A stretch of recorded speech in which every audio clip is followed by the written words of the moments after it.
Okay, so before I will introduce my topic, may question ako dito. Kaya dito sa nakita. Nakita niyo muna. Yes.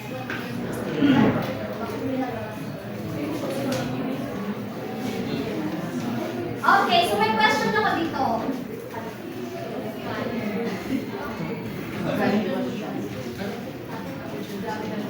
So what do you think makes a lesson effective? So I will call anyone. Give me a number, Josh. Mag-isip muna kayo. Number 10. Sino yung number 10 sa... Si Benny. Hindi ako. Nagdadawag sa. Sa ano? Pero Sa nasa... ano? Okay, Tama. so what do you think makes a lesson effective, Mr. Mayor? Okay. I think how will you make the lesson effective? I think the lesson will be considered as effective if lahat ng objectives ay makamit and makamit ng mga students and they will be able to create if may makait man sa mga topic. Okay, so tama yun. How about naman sa mga activities? How about sa mga activities? Ano dapat yung activities mo? Mr. Alvarado. Dahil yung mga activities na dapat yung activities mo is ma-engage yung students mo and then yung mga students mo is ma-feel nila yung sense of belongingness kasi may mga kasi activities na parang hindi ma-belonging sa ibang students so dapat na-engage sila lahat sa activities. Okay, good point. So, sabi ni Mr.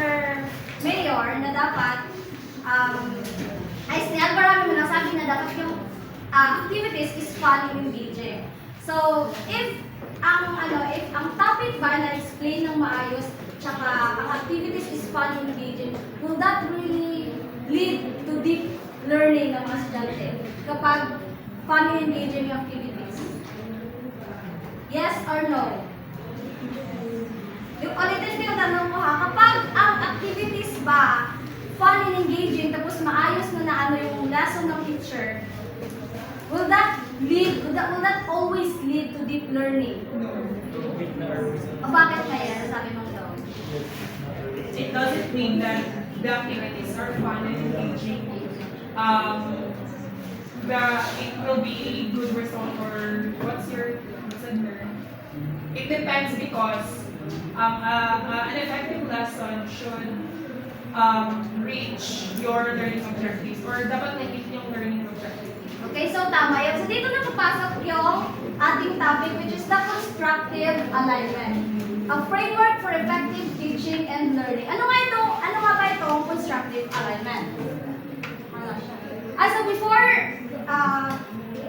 before everything, let us read our intended learning outcomes. Please read everyone. Define the concept of constructive alignment and explain its significance in education. Identify the three key components of constructive alignment: learning outcomes, teaching activities, and assessments. Create an assessment method to determine if it effectively aligns with the intended learning outcomes. Okay, so I forgot to nailagay yung about sa National Achievement Test. I-connect natin itong topic ko sa National Achievement Test. Nakalimutan kong ilagay sa learning outcomes ko. So, let us define what is constructive alignment. So, it is developed by John Biggs in 1996 based on the constructivist learning theory. Sino nakaalala kung ano yung concept ng constructivist learning theory? Sino yung nag-develop ng constructivist learning theory muna? Wala. Good kayo. May pamilya. Hindi yung alam. Sino yung Mali. Si John Piaget yung constructivist learning theory. So, ang concept nito constructive, dalawa mas. Ang pinakauna talaga nag-develop nito. Dalawa talaga sila. Sorry, everyone. So, kay John Piaget and Vygotsky. So, ang concept nitong constructivist learning theory, ano yung concept nito? Learning comes. It is a an active process where the students construct their own understanding rather than passively accept, ano tawag mo? Hindi siya accept ng students ng learning. Ang positive receiving the knowledge. Yung student dito sa constructivist learning theory is nag-construct sila ng own knowledge nila rather than passively receiving the knowledge. So let us define the constructive as teaching design where learning outcomes, teaching activities, and assessments are aligned to ensure meaningful learning. So ano ibig sabihin nito? Na dapat yung tatlong yan is aligned siya. So constructive alignment ensures that learning outcomes, teaching activities, and assessments are aligned. So this way, ang mga students natin is yung tinuturo natin, tsaka yung paano natin i-assess sila is mag-match doon sa intended learning. Ay, hindi siya mali siya. Okay, so ulitin ko. So this way, what we teach and how we assess our students matches of what we wanted them to learn. Ganon yung concept nito, itong constructive alignment. Ganun pala siya. So we have here the three elements to consider in constructive alignment. First, the what do you want your learners to do or know after the instruction. Second is what teaching content will support the other two elements. And the last one is how will you and your learners know that they have achieved what you set out to teach. So, what if the teaching and the learning activities and assessments don't align with each other? Anong mangyayari sa learning ng students? Mr. Minis. What if the teaching, learning activities, and assessment tasks don't align with each other? May mga gaps, so ang learning outcomes ay hindi siya ma-achieve due to the gaps. Okay. So, ano mangyayari sa learning ng student? Dili niya ma-achieve kung gusto niya ma-learn. Magiging ineffective siya. Bakit magiging ineffective siya? Kasi misleading yung tinuturo mo doon sa learning outcomes mo. Diba? So, kailangan i-set mo ng maayos yung learning outcomes mo before ka magano sa teaching method na gagawin. Okay, so here we are. Let us remember the three elements to consider sa discussion natin sa key components of the constructive alignment. So we have, we're going to tackle now the key components of constructive alignment. So the first one is the intended learning outcomes to the ILO, what students should achieve. So ano itong intended learning outcomes sa discussion ng sa instruction? Ano ito siya? Your expectations from Expectations. what The result. students should perform. Okay, result, tama din. Expectation, result ng iyong instruction. Okay, so let us define it. What students, I will define what students should know, understand, and be able to do by the end of the lesson or the instruction.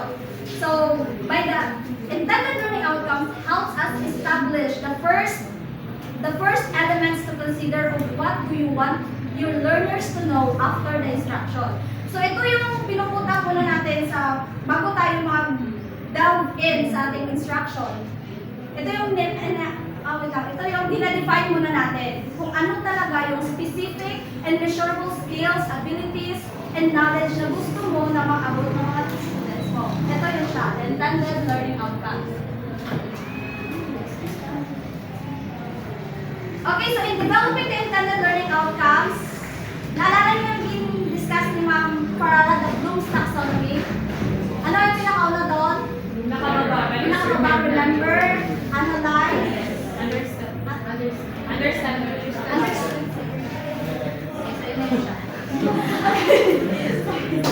So in developing our intended learning outcomes, we have to use the Bloom's verb to set learning objectives. Example, you understand, apply,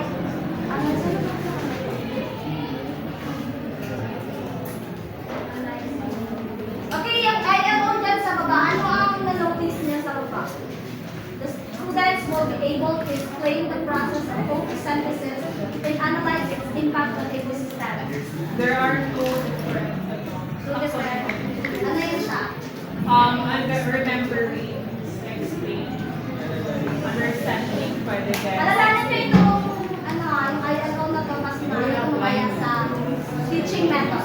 Sa lower order, apply. Okay, so next natin is na-define mo na kung what you want your learners to know after the instruction. Ano ang next neto?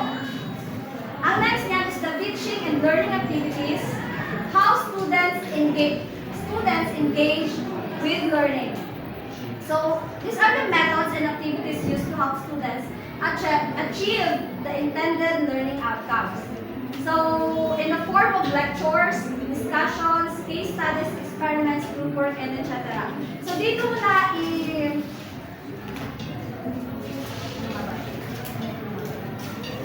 So, dito sa teaching and learning activities, dito na pasok yung mga method mo kung paano mo i-deliver ng maayos para ma-achieve mo yung intended learning outcomes mo. Balikan natin yung ILO dito sa pinakauna. Ano yung appropriate na teaching method na gagawin mo kapag ganyan ang intended learning outcomes?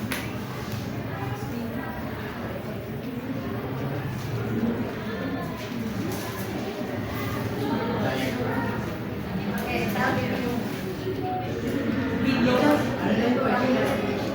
Ano yung appropriate na teaching method, teaching and learning activities mo para ma-achieve mo itong ILO na to? For the video Video presentation. Okay, so alamin natin kung ano siya.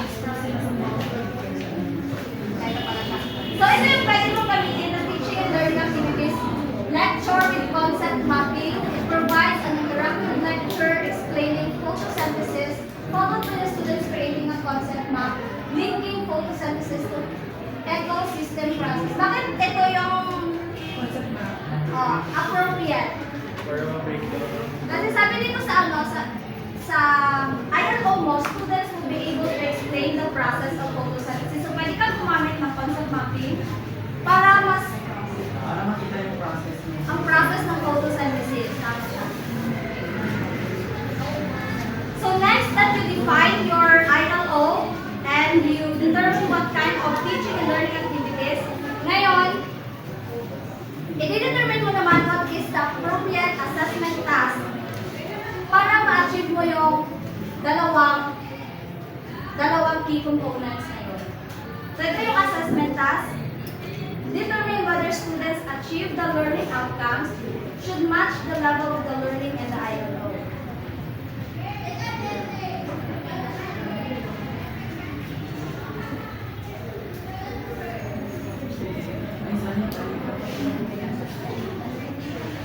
Okay, may tanong ako dito.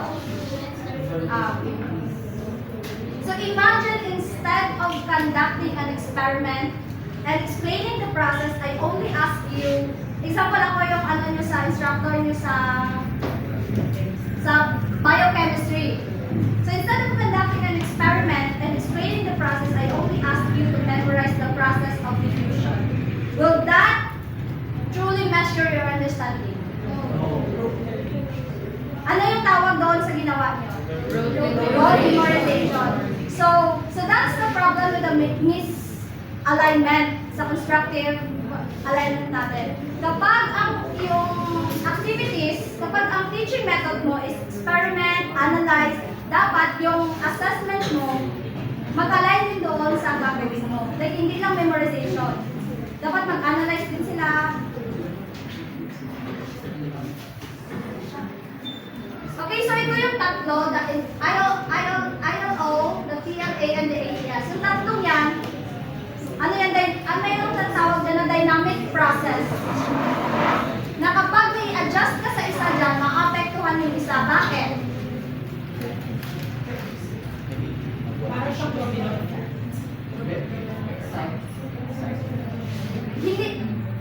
Cyclic ba ito para sa inyo? Hindi siya cyclic kasi yung arrow kung cyclic siya, isang arrow lang pag dynamic process ang maano dito. Kasi pag may adjust ka sa isa, for example, may babaguhin ka sa teaching and learning activities mo, may adjust ka din doon sa assessment mo. Pero yung ILO mo, ano yan siya, like steady yan siya yung ILO mo. doon mag-a-adjust sa dalawa. So, pwede mo din naunahin yung ILO mo, tapos isusunod mo yung assessment task mo na determine, tapos doon mo na malalaman kung anong klaseng teaching and learning activities ang gagawin mo. So, kaya siya dynamic process, kasi pwede siyang... Okay, try natin i-determine kung anong klaseng assessment task ang appropriate sa ILO dito. May tatlo lang ata ito siya. Madali lang siya. Okay, so first one, sino yung mag-answer? Give me ano. 23. Sino yung number 23 sa ano? Ay, wala suda. Mami niya. Oh, 23. Check mo yan kayo sa pangalan siya. Ano sa kakutuan? Natawa sa Master Ness.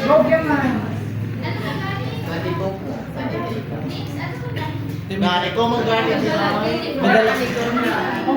So, sinisip ko. Okay. So, anong appropriate na assessment task ang pwede mong gagawin dito sa ano? The ISO is identify and classify different types of economically active people. So for me, the appropriate assessment task is I can give a type of discovery learning type of activity, which is the learners. I will give a types of chemical or elements, and then they will discover that they will try to mix another element to this element, and they will find kung ano yung chemical reaction na mapuproduce nila. Pag multiple choice ba ito, hindi siya appropriate. Multiple choice. But the ISO identify and classify. Okay, so hindi appropriate yung multiple choice dito. Okay, so tama yun. Ang sinabi mo. So, ang ating... Sorry. Appropriate ang multiple choice kasi identify. Sorry guys. Because... Wala na record. Okay, so multiple choice dito is appropriate siya sa ILO na to. Tama yung sinabi yung laboratory experiment, diba yan? Kanina, discovery learning, laboratory experiment.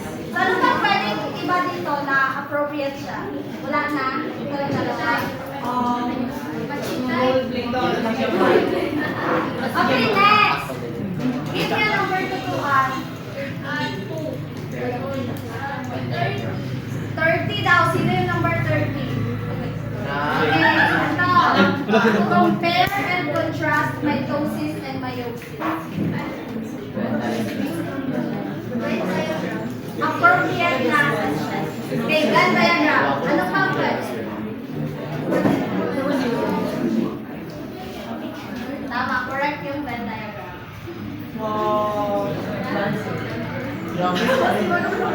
Okay? Tama yung Venn diagram and multiple choice test din is appropriate dito sa compare and contrast. Bakit appropriate yung multiple choice? Sa palagay niyo? Appropriate siya. To test the factual knowledge of key differences. Ano yung pinagkaiba ng mitosis and meiosis? Appropriate yung multiple choice ito. Last na. Last na. Horace, give me a number. 36 daw. Okay. Okay. So what is the appropriate assessment task for this? Analyze the impact of deforestation on data. Analyze the impact of ano pa? Ano? Walang yung tama. The correct answer is essay writing and oral presentation. So analyze the impact of deforestation on ecosystem. So pwede na verbal communication ito kung paano nila na yung impact ng deforestation sa ecosystem. Okay na yan. Sasabihan tayo talaga, no? Pwede na true or false nila. Analyze the impact of Hindi pwede mag-multiple choice. Pwede true or false. Pwede true or false. Relative ka pa na. Bakit? Pero ang sure. Kaya true or false. Diba binary yung What is responsibility?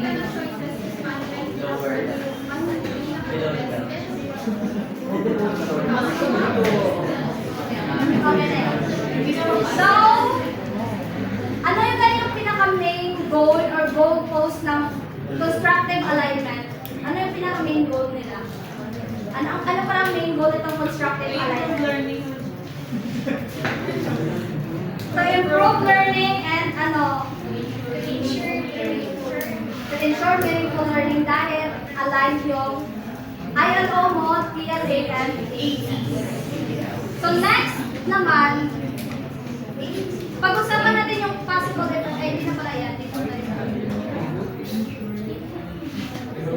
Okay.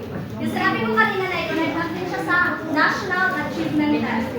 So why do you think some students perform well in school but struggle in standardized tests like that? Ano yung problema sa constructive alignment sa loob ng classroom pag ibang student, pag magaling sa loob ng classroom, pagdating sa standardized is mag-struggle sila? Feel them.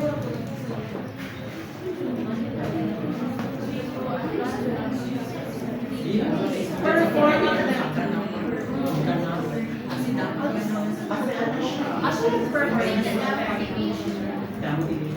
perform lang. Like sa academic. Like sa tanan, everything. Kasi ano, Okay, Mr. Paulo. Sige na. Sige, go. kasi yung maybe yung lesson niya sa room is not aligned with the task that was made by the experts that made the standardized test nila sa that. So parang yung So, do you think that constructive alignment limits the creativity in teaching? So, di ba kailangan mo i-align yung lesson mo? So, malimit ba yung pagiging creative mo sa paggawa ng lesson plan mo? Kapag need ko siya, ulitin ko, do you think constructive alignment limits the creativity in teaching? Then, kailangan mo siya i-align ang tatlong components. Malimit ba yung pagiging creative natin dito sa constructive alignment? No, because of the constructive alignment, the teacher can think more creative ways to ma-align yung INO, yung intended learning ng students. Mas makapag-iisip pa sila para makuha yung INO. So, mag-think of the box sila kung ano yung gagawin nila. Okay, so sa loob ng klase kasi, di ba, concept mapping, oral presentation, oral recitation. For pagdating sa standardized test, multiple choice man siya.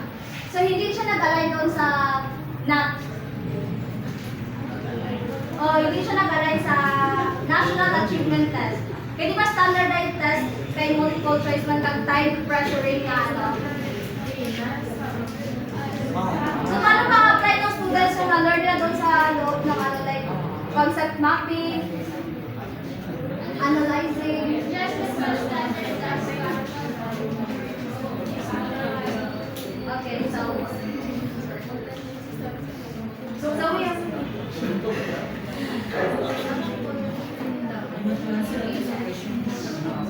Okay, so constructive alignment emphasizes that learning activities and assessment should align, di ba? Should align with the intended learning outcomes.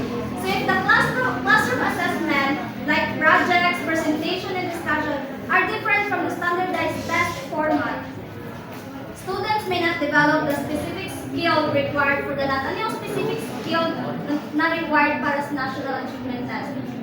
Di ba mag-analyze, critical thinking. So kung di ba project lang kayo ng teacher nyo, like dihado kayo doon sa National Achievement Test. So depende din sa ng classroom, like depende sa school. Or may mali sa curriculum ng ng teacher. Pagdating doon sa National Achievement Test. O mali yung ng teacher sa curriculum. Okay, so ngayon, last na to, Philippine education system in relation to the constructive alignment. So pag-usapan natin dito issues, misalignment. Okay, first. Okay. Curriculum misalignment. So, mainly curricula focus on rote memorization rather than critical thinking and problem solving. Ito yung sinasabi ko kanina na kapag rote memorization lang ang natutunan ng student sa loob ng classroom, hindi sila makapag-exam sa standardized test. So there is often mismatch between learning objectives, instructional methods, and assessment. So pag sinabi natin na-align lahat yon, na-align lahat ng teacher, pero pag nag-fail pa rin sila sa standardized test, saan na yung may mali doon? Ano na yung mali? Baka yung math na yung may mali. Baka may mali na doon siya. So siguro ang ano dito is yung content ng ano ng teacher, kung paano niya i-deliver. Kahit align yung content niya doon, yung depende sa level ng student. Tama din yung student, yung major is school. Yung disadvantage yung students is may problem. Okay, so dahil dyan, mag-proceed na tayo sa economy. Okay, so teacher preparedness and professional development. So some educators lack training in student-centered teaching methods. So baka yung ibang teacher is na-stuck pa rin doon sa traditional way. Diba? Na rote memorization lang, pag-project. Wala, hindi nila ma-apply yung paano magana yung critical thinking ng mga estudyante. So maybe yun ang dahilan. So next, resource limitations. Ito yung pinag-usapan natin last time kay Ma'am Farala na, for example, experiment yung ano mo, yung teaching and learning activity mo, pero kulang ng resource.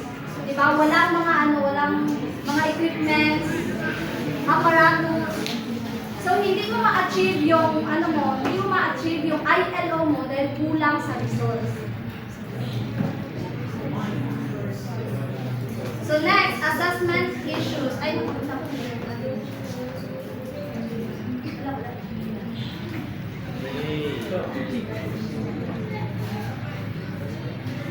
Okay, so last, the assessment issues, standardized testing often emphasizes recall, ay, ulit na lang siya.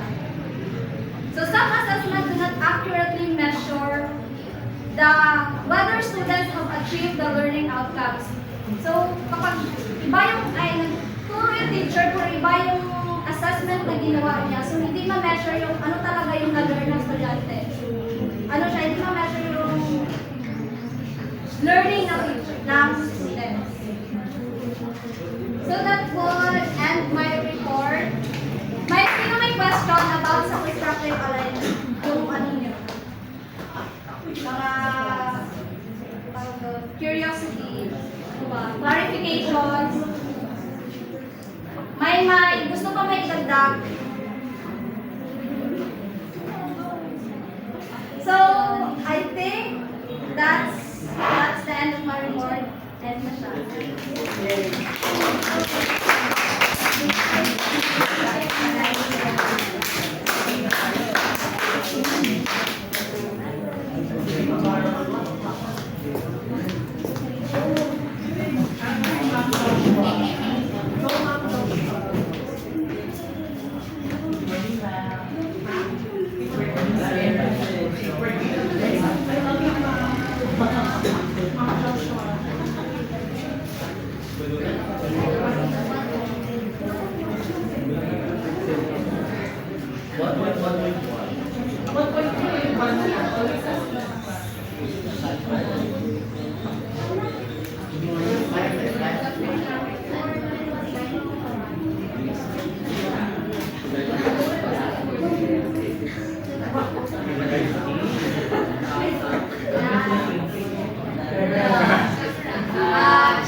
Good afternoon, class. Good afternoon. Now, let's move on and deal with our fire course. It's all about the K-12 assessment guidelines in the Philippine education system. I know that you have the knowledge about what assessment is. So what assessment is? Assessment is?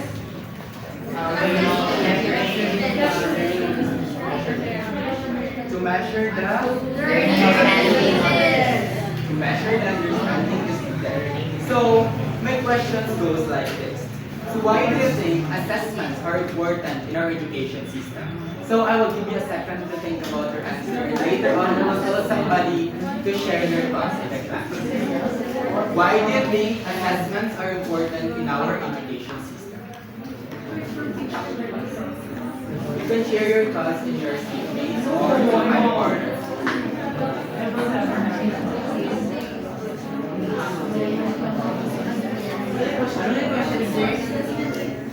Why do you think Assessments are important in our education.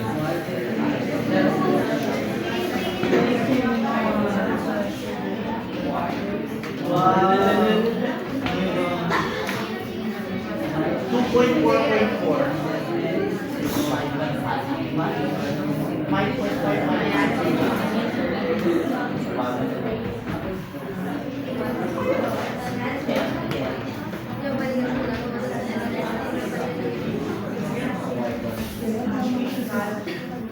So I know that you are ready because you have plenty of time to think about your answer.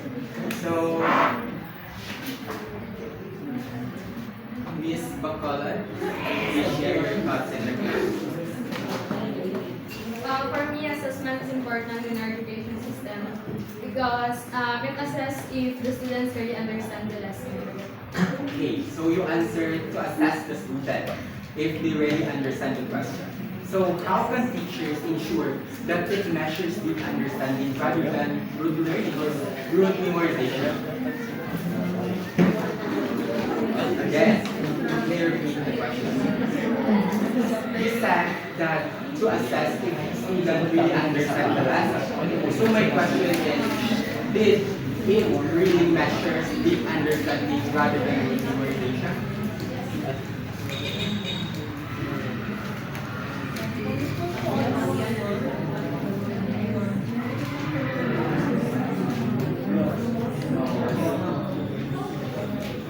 You can call Brand.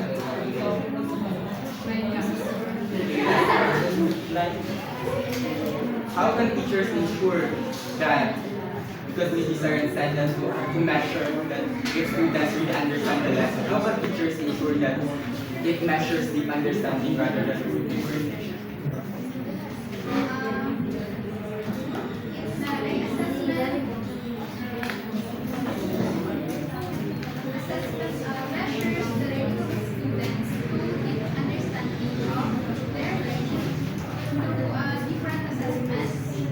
Like what assessment? Can you please specify what kind of assessment?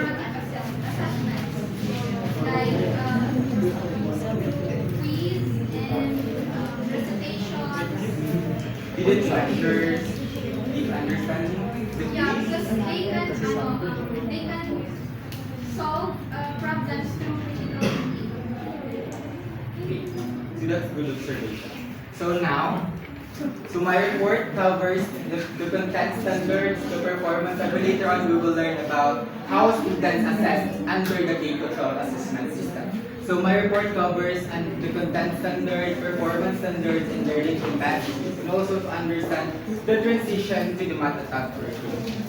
So our learning objectives is to analyze and differentiate key changes in content standards, performance standards, and learning competencies between the K-12 and the Matatab curriculum, and to demonstrate the use of formative, summative, and standardized assessment in evaluating student progress and enhancing instruction in the K-12 education system, and to advocate for improvements in education systems by recognizing the learning gaps, outdated materials, and teacher training challenges while supporting the Matatag curriculum's growth and enhancing student outcomes. So the K-12 assessment guidelines. So it serves as a structure to measure student learning progress and also to ensure that the learning objectives and goals are met at various stages. So in K-12 assessment or in the K-12 curriculum, there are 3 assessments that is used to measure the student learning. So first, we have here the formative assessment. I know that you're familiar with what formative assessment is. It's conducted before, it is applicable before, of course, during and after the lesson. And also, summative assessment can be given at the end of the lesson And also the standardized assessment, which is a uniform test given to all students to measure learning outcomes and compare performances. So what is the example of standardized assessment? Yes, National Achievement Test is correct. So the Matatag curriculum, the transition from the K-12 to the Matatag curriculum. So Matatag curriculum is the product of K-12? Yes. So why is it the product? So why Matatag is the product of the K-12? Revised. How did it happen? Revised, and study. It is revisited because may nakita sila na kulang sa K-12 na dapat i-improve. So that is why they revisited the K-12 and make the Matatag curriculum. So here's the key ideas in assessment and curriculum changes. So first, assessment as a tool for learning. The K-12 assessment guidelines emphasize the formative and summative assessment to track the student progress. I know that you are familiar with the formative and summative because it is used in the K-12. As what I've said kanina, ginagamit ang formative and summative to track the student progress if they really learn the lesson or the set goals or the set standards. Second is alignment with the learning standards. Effective assessment ensures alignment with the content standards, performance standards, and learning competency. So, my question is, paano pag hindi nag-align sa content standards, performance standards, and the learning competencies ang pag-assess ng teachers sa student? What will happen? What do you think will happen?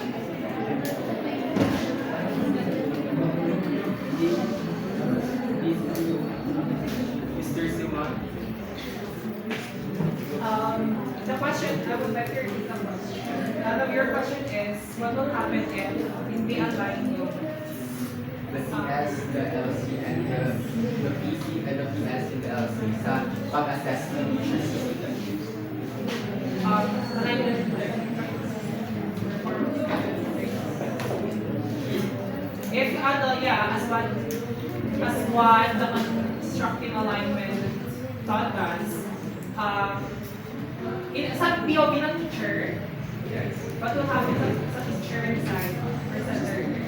Sa learner, what will happen to the learner? If ang pag-assess ng teacher is really aligned based on the content standard, the learning standard, and the learning standards. What will happen to the learning? Misleading din siya, there will be no kung pointless, kasi yung performance standard should always align with the content standards of learning competencies. There are like mga ano ba na ina-expect coming from the learners. So if ever, wait lang. Ay, sa assessment. Sorry.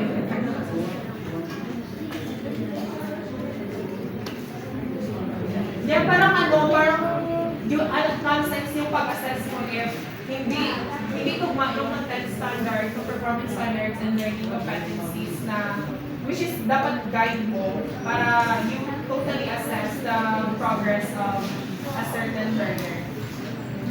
Okay, that's a great point. So it is good if pag hindi nag-align yung pag-assess ng teacher sa estudyante na hindi siya nag-base sa content standard, so pointless yung assessment na naganap. Kasi hindi malalaman ng teacher if the students really mastered the learning goals or the set standard. So that is why it is important that we have to align the way we assess the student. It is also based, should always be aligned with the content standards, the performance standards, and the learning competency in order for us to track if students really master the set goals. So the shift in the curriculum focus, so the Matatag curriculum refines the existing standards by reducing content overload and strengthening the foundation skills. So ang Matatag curriculum is mas nagpo-focus sila on the foundational skills of the students. Like, what do you mean by foundational skills? It has numeracy, improve yung numeracy ng bata, the way they numeracy the reading skills or comprehensions of the children. And for the competency-based evaluation, so dumatatag, the assessment system measures not just knowledge, but acquisition, but also critical thinking. So dumatatag, reduce, change it, and focus more on the critical thinking, how students should think in a given situation, not just about to measure student knowledge, but also how students would think about a given scenario or about a question given. And also to enhance the learner-centered approach. The shift towards the streamlined assessment methods promotes deeper understanding rather than rote memorization. So here's we have to define the content standards. Content standard is what students should know and understand. Performance standard is how students apply their knowledge and learning competencies, the specific skills and knowledge students must demonstrate. So here's the example of the content standard. So the comparison between the result and the matatag curriculum. So, okay everyone, ano ang napansin niyo sa kaibahan sa K-12 and the matatag curriculum?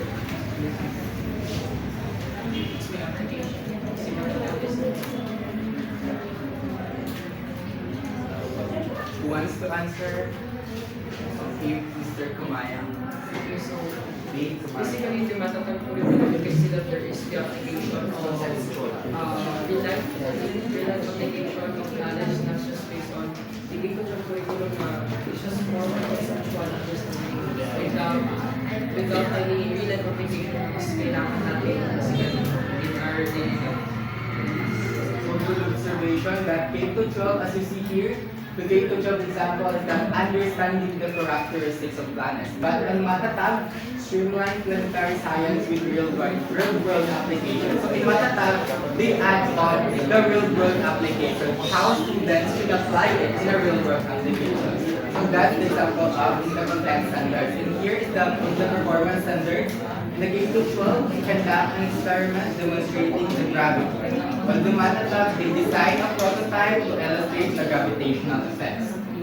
And in the learning competencies, in K-12, identify the phases of moon, but in matatag, they analyze and explain the moon phases using models. So as you see the difference, in the K-12, they focus more on to identify the phases, but on matatag, they make it more concrete by make students analyze and explain the moon using models. So the K-12 system uses the National Achievement Test or NAT to assess student proficiency in core subjects.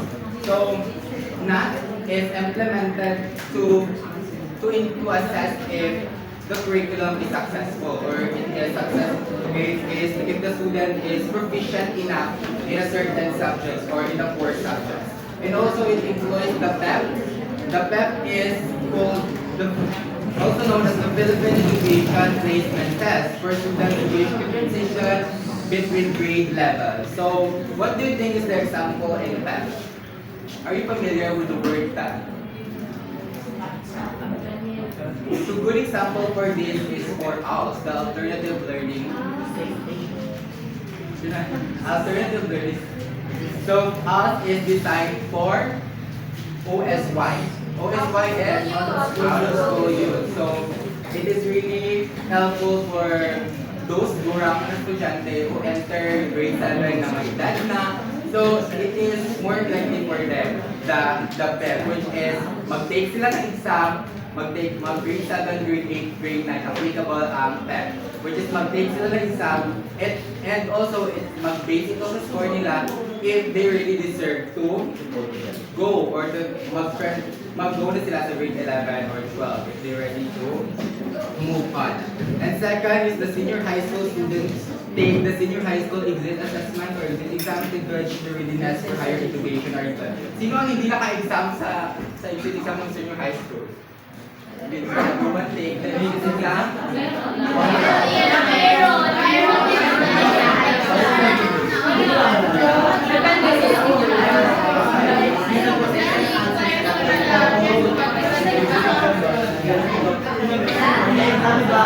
I know that this is something important. And because it is a measurement if ready na tayo to enter the tertiary education or the college. Hindi ka nakapay na exit exam, hindi ka ma-assess. The matatag system aims to revise standardized assessment by aligning them with comparison-based evaluation and to focus in measuring not just group learning but critical thinking and application-based knowledge. These skills integrates more performance-based assessment towards to practical knowledge and application. As you see the definition, the matatag focus more on the application and how students should think about it. So here's the comparison of the K-12 and Matasal curriculum. Come to analyze about their differences and how they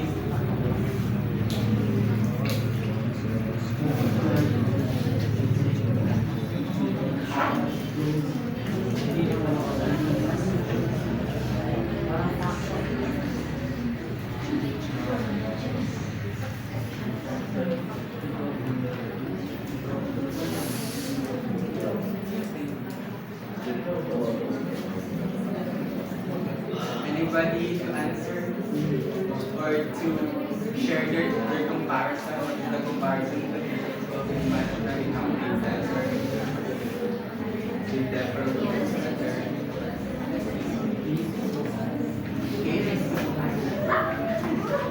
please share your words in the class. The comparison of K-12 and Matatag curriculum. In respect to the three domains of which is the cognitive, affective, and psychomotor. So sa K-12 curriculum, may kulang siya ng affective and more on cognitive domain. Meron din naman meron din sa psychomotor sa application. Tapos sa Matatag, pinakita niya lahat yung cognitive, psychomotor, and affective based on it. Interesting point. So, the K-12 based on the consent standard is comprehensive but overloaded. So, the focus of the students later on will be dealing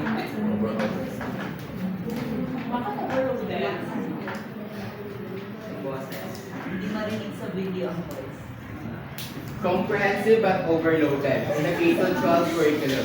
But on Matatag curriculum, it's streamlined for deeper understanding. So, on performance standards, it's focused on knowledge application. So, in K-12, they focus on knowledge-based K-12. But in Matatag, they emphasizes the real-world application. So, on learning competencies, fragmented mastery of skills, which is the learning of the student is superficial, which is hindi na kayang i-apply into another subject. So, the students only know a bit or piece of information but struggle to apply it in another aspect. And also in Matatag, they're asked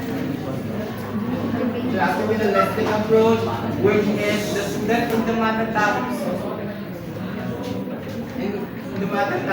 can connect their learning into another area. So that's the comparison of the K-12 and the Matatag based on this criteria. And on the aspect focus, on the K-12, hindi masyadong nakaka-focus yung mga estudyante because of the broad range of the subject.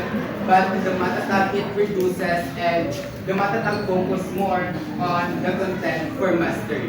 And on assessment, I know I've discussed it already that K-12 use formative and summative, but on Matatag, we focus on the essential skills, how students should apply the skills that they learn and also the real-world application. And the learning load, same siya sa focus, is overloaded ang K-12, but in Matatag, they reduce it and to focus more on better attention. And the competencies, numerous learning competency, which is the students is struggle to apply the one skill that is expected for them because of the numerous competency that is being taught for them, and about the Matatag, they prioritize the computational skills of the student, whereas they make the foundation of the students more stronger to make it ready. And on the teaching approach, it is good that K to 12 use the spiral progression method, which is from abstract to concrete, which is from low level or elementary level. The teacher will teach the basic, and on the higher level, they revisited it and make it more complex. On the Matatag, they focus on the stronger literacy, numeracy, and the life skills focus. And this is a comparison based on the subject.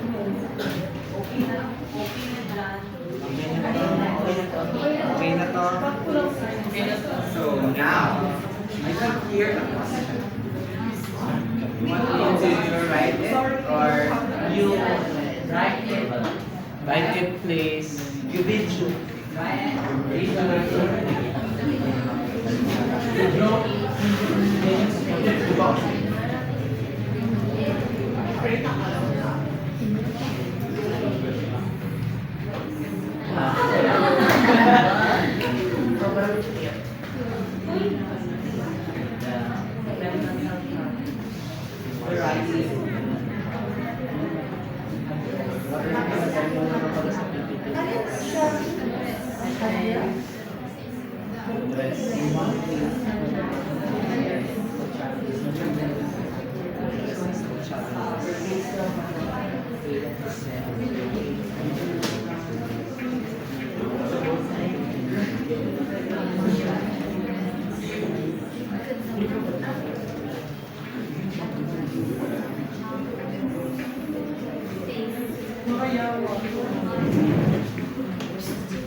So I will give you a second to think about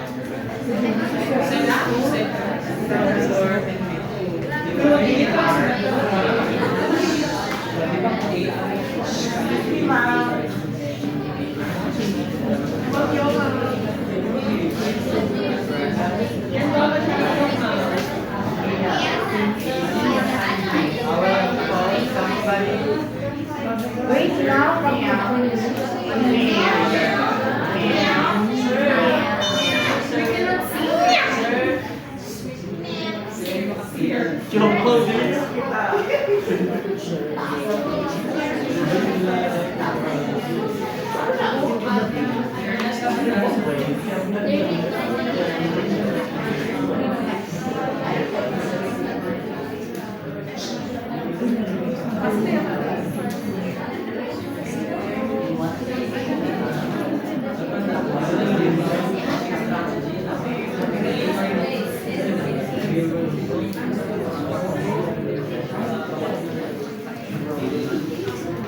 Okay, are you ready? Mr.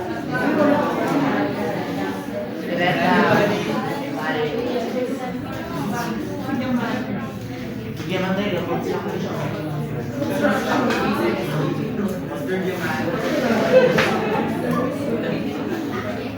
please share your thoughts in the class. In what ways could the mathematics address the challenges faced by the students and educators under the K-12 system?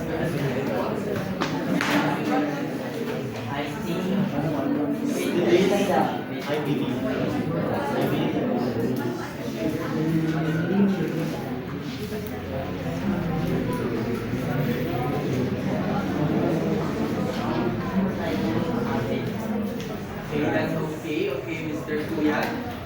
So the question is, in what ways could the Matatag address the challenge faced by student and educator under the K-12 system? So as we all know that K-12 is more complex and while on Matatag curriculum, it lessen all of those competences that doesn't really necessary. Then they just compress and put all those necessary topic or competence in order to student and educator to focus on and apply the assessment or the learning into real life scenario. Interesting point. So it is true that Matatag addresses it by focus more on the foundation of the students. The way they read, the way they apply the knowledge, but because in the case of jobs, they focus more on the knowledge base. Knowledge base yung pagtuturo ng teachers and estudyante. But Matatag replace it and reduce it by making it more to make students more use their critical thinking. So that's an interesting point. So here's the connection to the Philippine education. So first, the learning gaps in outdated materials and inadequate teacher training.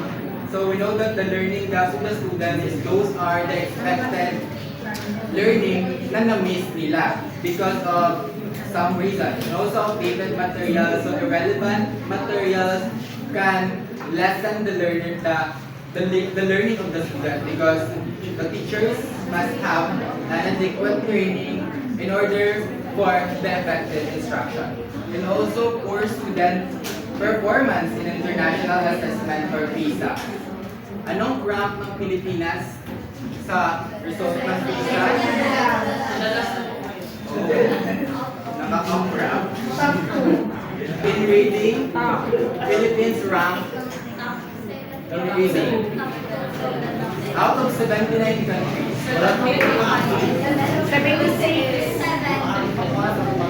Philippines is ranked 11 out of 79. And mathematics, 78. Yes, it's correct. 78. The Philippines ranks 78 out of 79 countries. And in science, our major.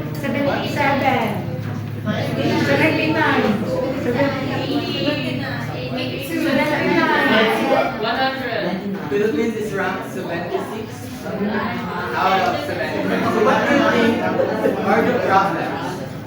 Why do Filipino students perform poorly in PISA? The selection process. Anyone?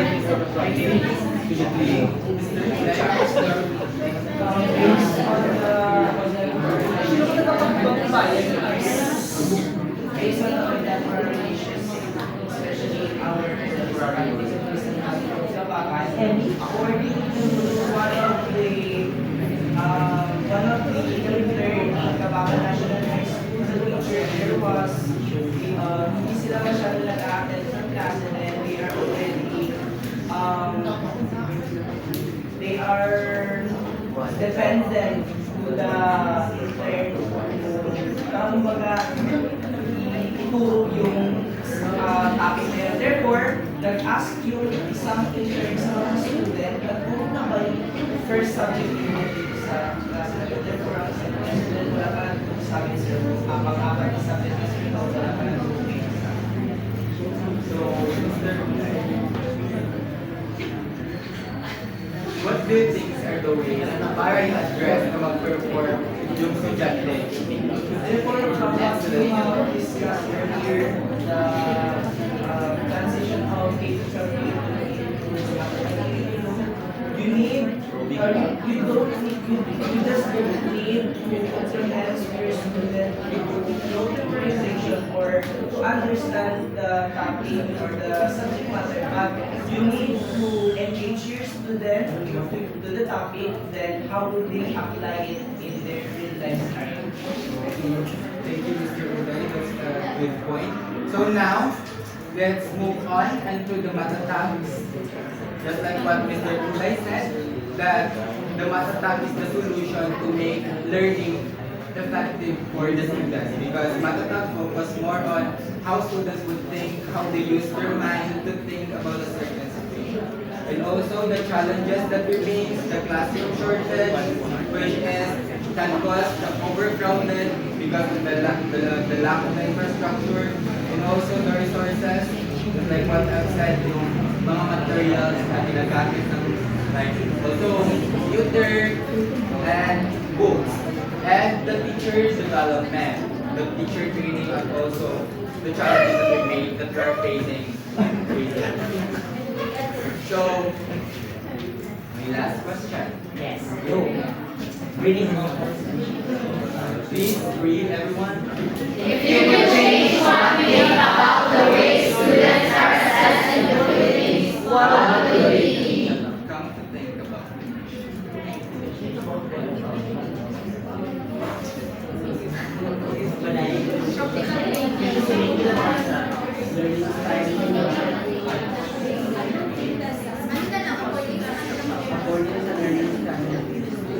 The students itself is the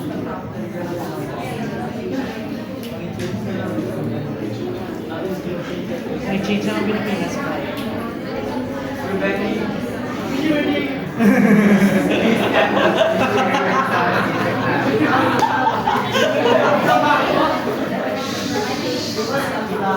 Things like this about the way students are assessed in the Philippines, what would it be? So, one common like problems here in our education system is the way students are being assessed properly, like they are being assessed in a activity na hindi naman related dun sa assessment na ginagawa. Next is performance and answering. Other than that, I think the problem is from the teachers and children.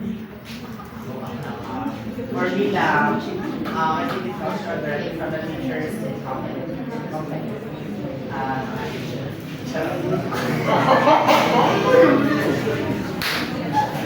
But now, I think mag-reflect na kita, Ani, like, we should study more so that we can be an effective teacher in the future.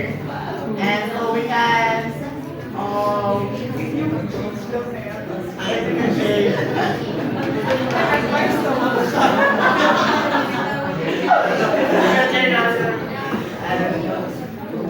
yun lang.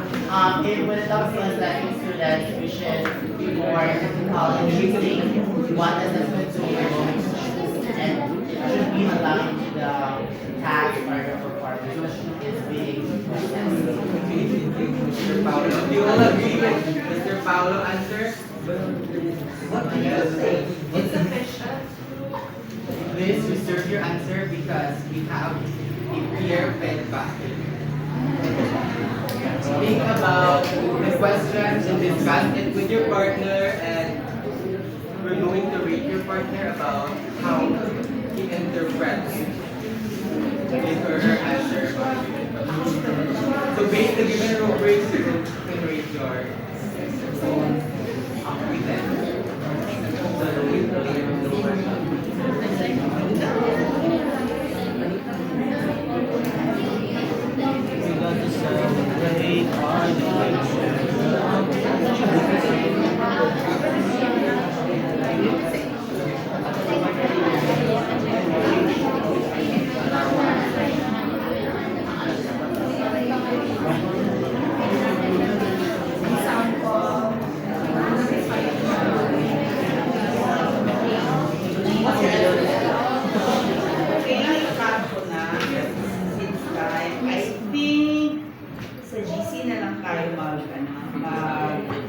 palitan ng mga kuro natin para hindi tayo. Sige, let's give a hand to our first. Stop mo na, ma'am. May ano mo na video sa natin sa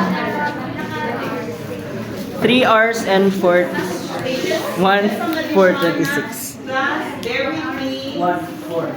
I have like 4 minutes pero mukhang kailangan ko ng more than 4 minutes. Kasi may gagawin na tayo. Ayaw nila.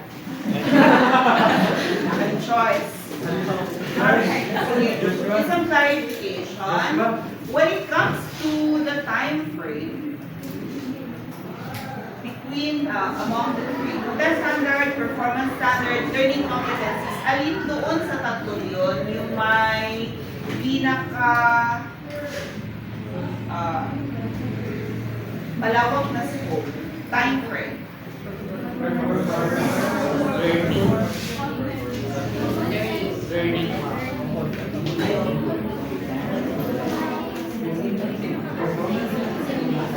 Okay, yun yung hindi na-discuss kanina, no? Yung difference nila sa time frame.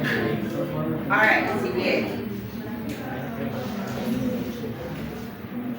One content standard can have several learning competencies under it. So, alin ang mas may malaking time frame or mas malaking scope? Content standard. In some curricula, like Araling Palipunan, there's only one content standard per grading period. Sa science naman, I'm not very sure na sa matatag, pero in the old curriculum, there were several. Sa ngayon siguro, i-check nyo na lang. Kung sa matatag, curriculum kung ilan. Pero makikita nyo doon sa isang learning competency may iba't ibang, sa isang content standard may iba't ibang learning competency. So, alin ang mas specific? When it comes to specificity, which is more specific, content standard or learning competency? Learning competency. Okay, so sabi natin there are several learning competencies under content standard. Kung nag-iisang content standard sa isang grading period, ilang months ba ang isang grading period? Dalawa. So this is around 2 months kung may nag-iisa lang nga. Pero feeling marami. Anyway, there are several. Kung may isa lang, so 2 months. Pero if there are several, siguro isang content standard in 2 weeks. Balik gano'n. Pero ito, mas specific siya. Okay? So yung next na magdi-discuss next week, connect niya dito yung instructional objectives. Sino nga yung next natin? Story. Sila. Okay, connect ninyo yung instructional objectives dito ha. With some time frame. So saan ngayon natin makikita ang performance standard? Saan siya connected? Dito o dito? Ang performance standard ay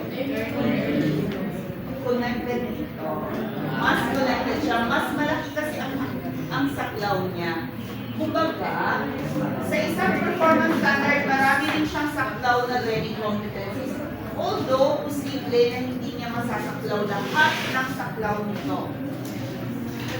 So, sabihin na natin, kanina, di ba, ang sabi, it's an application. This is more of understanding. This is more of application. Ito na yung meron ng our performance task is based on performance standards. Ito na yung evidence ng may natutunan ka dito.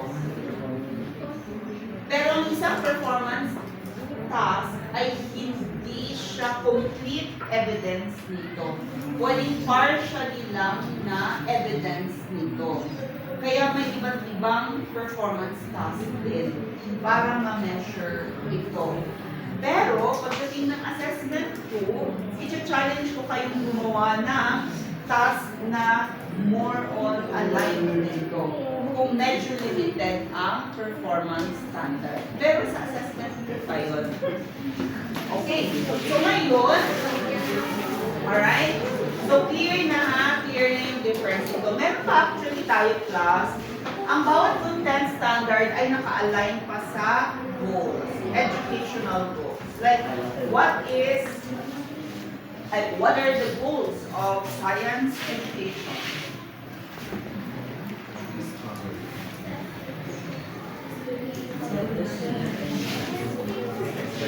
Science, ano bang saklaw ng scientific literacy?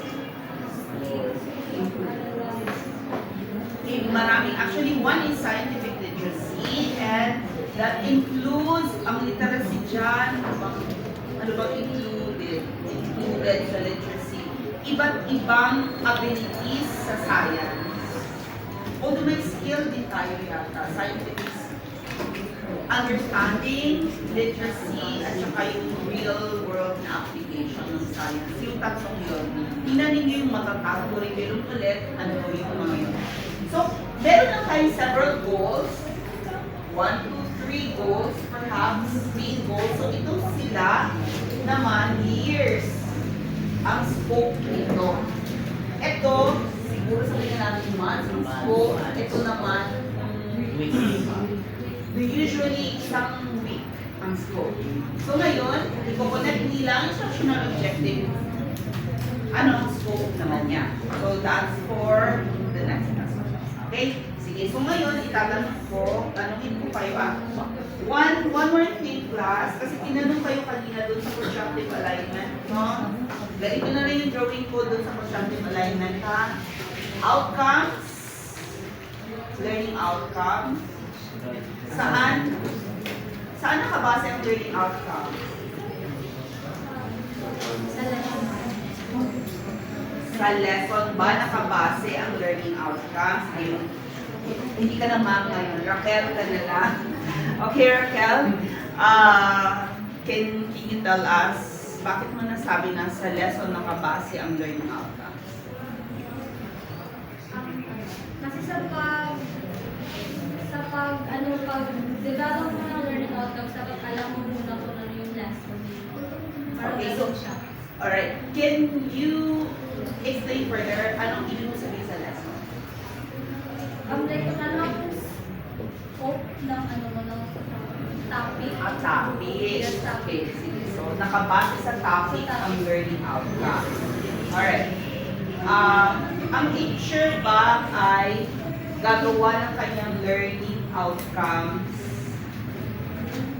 base lang sa topic or meron na kaya tayong nakalatag na Meron ng content standard yung sinasabi. Meron yung doon ang base na sa content tsaka standard.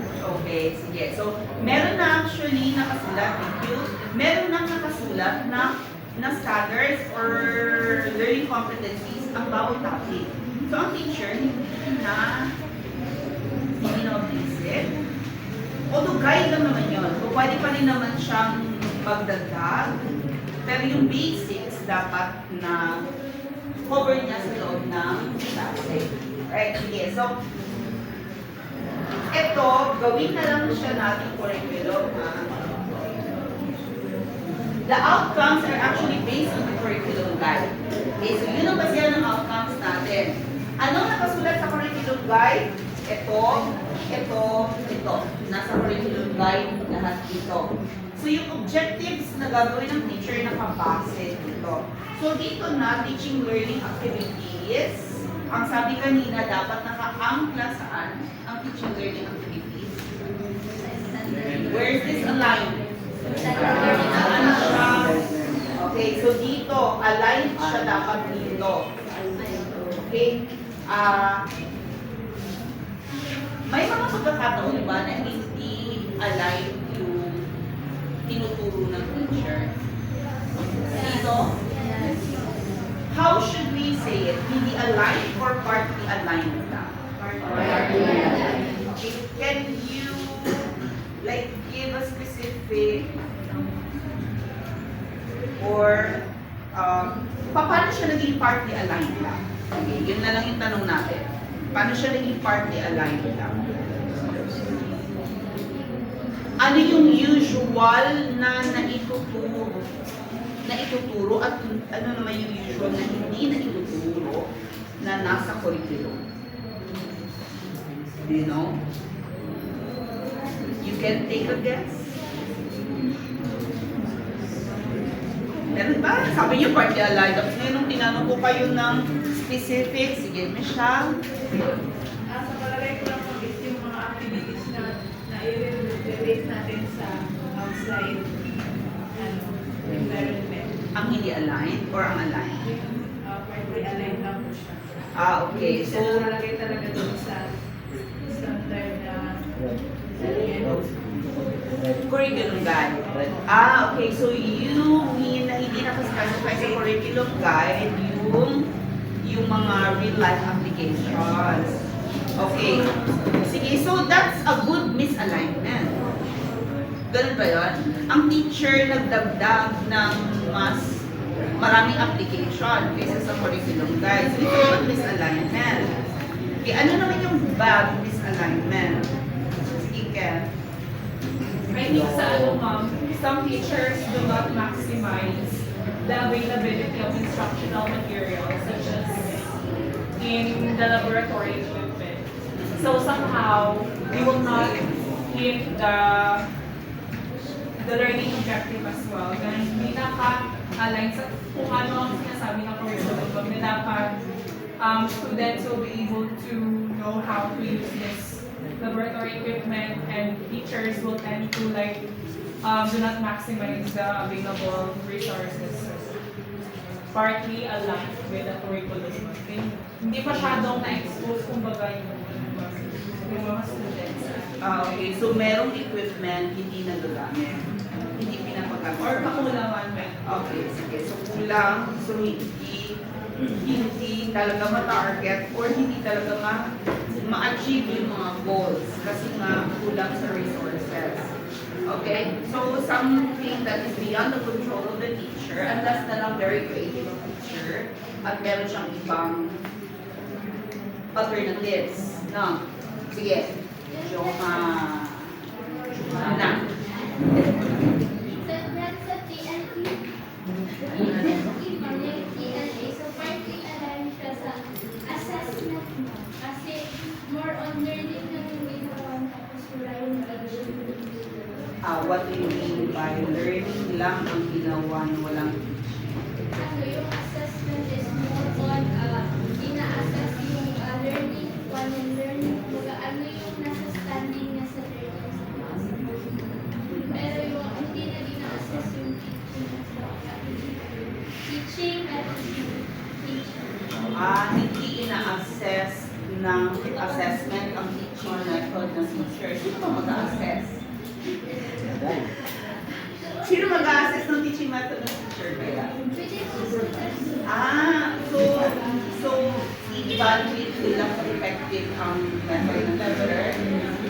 Pwede.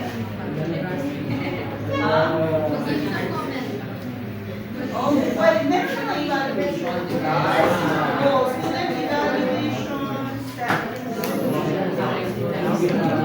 Pero ang tanong, ginagamit yung mga evaluation. Meron bang effect yun? Okay, kahit kami hindi namin alam. Alright, sige. So, yung kanina tinatanong ko, sige ha, ito. Using Bloom's taxonomy. So, doon tayo, Bloom's taxonomy. Umaabot ba hanggang doon sa create, evaluate, analyze yung mga activities? Hindi mo. More on remembering. Applying. Until applying. Pati nga yung application ay kulang sa application, di ba? Okay. So, yun ang nagiging problema natin, may misalignment. Okay? Sige. Why are we talking about this misalignment? Kasi ito yung nagiging problema natin. The assessment of the teacher has to be aligned to the assessment, okay, there are several types of assessment na. Meron tayong assessment na standardized, meron din tayong assessment na teacher made. Yung standardized assessment natin na, teacher made natin yung mga long tests. Alam natin na itong naka-align na rin siya sa curriculum. Ang problema kung ang tinuro ng teacher hindi naka-align sa curriculum, pina-exam niya hindi naka-align sa curriculum, so what do you expect? That's why we have a problem with not loss. Okay, kasi nga may misalignment tayo. Alright? Sige, hindi ko na kayo tatanungin ano dapat, ano dapat ang responsibility ngayon ng teacher kasi kulang na tayo sa oras. Doon na lang tayo Yes, ma'am. Doon na lang tayo, class. Ano yung na-observe ninyo na pinakita nila na ngayon lang to, ano yung na-observe ninyo na pinakita nila na formative assessment practices? 2.2.2. Can you specify that? Saan? During the first reporter, Miss Raquel Abaro, we tried to paraphrase her questions in order for us to really grasp or understand. May specific ka ba? Kailan siya nag-paraphrase?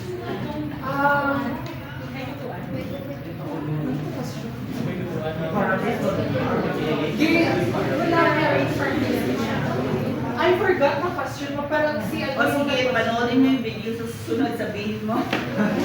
Alin doon yung na-catch nyo yun? Yes, ma'am. Na-catch nyo yun?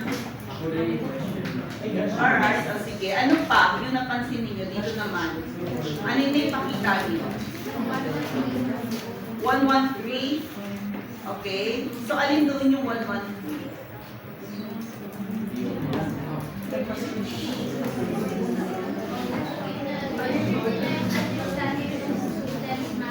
During the discussion, may question sila inclined doon sa topic nila.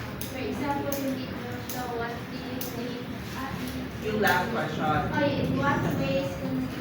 Okay. Sige. So, may 113. May 111 din ba kayong nakita? Yes, ma'am. Alright. 118. Ang dami niya. Correct. Meron bang 211B?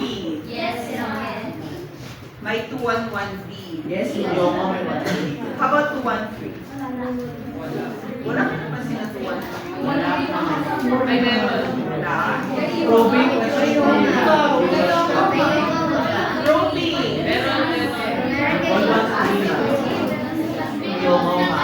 Sige, ano nakalimot ko? Kapag ang teacher, okay, ito kanina, hindi nag-adjust ng kanyang question nung hindi makasagot ang estudyante, no? Nagsitig pa rin siya. Tumawag na lang siya ng iba. So ano yun? Anong strategy? 131. Hindi binago ang tanong, binago lang ang estudyante. Sagot. 131. Okay, sana nag-ibang strategy, nagbigay ng more example. 2.2.2. Okay, sige, panoorin natin ulit yung video. Later at tingnan i-assess natin. Papanoorin. Okay, ganito ha. For each teacher, hindi report ha, hindi report. Parang ko naririnig sa boses ninyo kanina, that ends my report ha. You're not reporting, you are checking. Okay?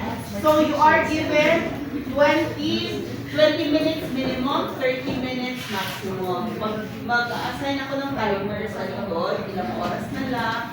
Dapat nagawa ninyo ang task ninyo. Unang task ninyo, maituro ng kumpleto yung lesson. Pangalawang task, maituro ng kumpleto yung lesson.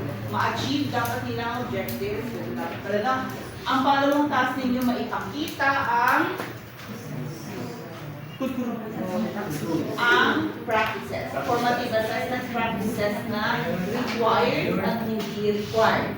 So, meron kayong 4 at least, kasama ang 112, 113, at saka 211. Another thing, hindi maririnig ng video ang boses. Tulad ni Joshua, panoorin nyo kung makapture ng video. Baka kanina nagsasalita siya, ang dami nagsasalita dito. Feeling ko yun ang mas maririnig. Mag-adjust na kasi ng voice mo. Kailangan ng more enthusiasm.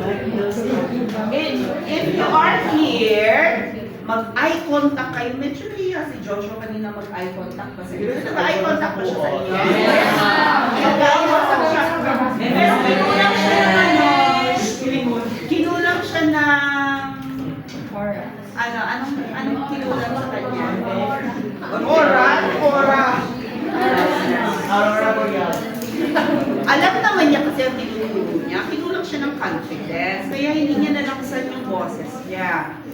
Okay, yung ganitong lakas, dinig ba sa likod? Yes, ma'am. Kung Kung mahina ang boses ninyo, magdala kayo ng lapel. Meron daw mabili. Sa Philippine, may mabili daw. May sticker daw. Magdala kayo ng microphone. Yes. Tapos yung joke ka. Last pakinasap ko, pati ang estudyante lakasan isang boses para marinig sa video. Kasi aaralin natin ang mga video ninyo. Klaro ba ako? Yes, ma'am. Ilang minutes? 20 minutes. So dapat napag-practicean ninyo ha? Lalo na ang probing, mag-practice ng probing. Kay Raquel kanina, medyo kinukulang na yata siya sa oras, kaya yung iba ay hindi na siya nag-probing. Nag-probing siya actually sa una. Okay, yung unang tanong niya. Okay, ang magandang ginawa niya, itong magandang gawin ninyo ha, i-acknowledge ninyo yung sagot ng mga when you give feedback, you have to respond to the feedback of your students. Okay, meron kasi mga teachers na parang pinagsalita ka pa niya, hindi niya man lang kinonect sa sinasabi niya ngayon yung sinabi mo. Okay, pero naipakita naman yun, no? Alright, sige. So, you acknowledge your students' answer by elaborating on their answer, maybe restating what they said, and then just adding more to what they said. Okay? So, I think our first two teachers demonstrated what we want them to demonstrate. It's a good start, actually. Alright, so let's give them. Siyempre, mas malaki ang expectations natin sa mga susunod. Kasi marami na kayong practice na may model na kayong napanood. O sila, wala sila masyadong model na napanood, di ba? May processing na rin tayo. So you have to learn from those. And yung confidence natin, huwag tayong mahihiya na hindi naman natin pinuput on the spot yung students. Doon kayo sa I want to understand how you think more. Hindi yung I want to challenge what you are saying. Okay? So hindi ganun yung ating attitude. Kundi to understand and to help you learn. Okay? Second year pa lang kayo, pinapractice nyo na ito. I think you're on the right track. Hopefully, pag third year ninyo, wala kayong choice. Kung ako pa rin ang magiging teacher ninyo, gagawin pa rin natin ito sa class. Alright, so maraming salamat sa patience ng bawat isa. Goodbye,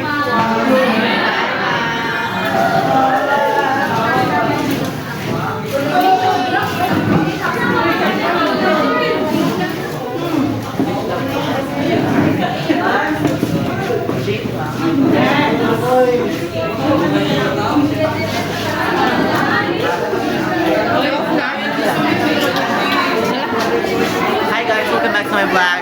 So for today's video, we're gonna go and honor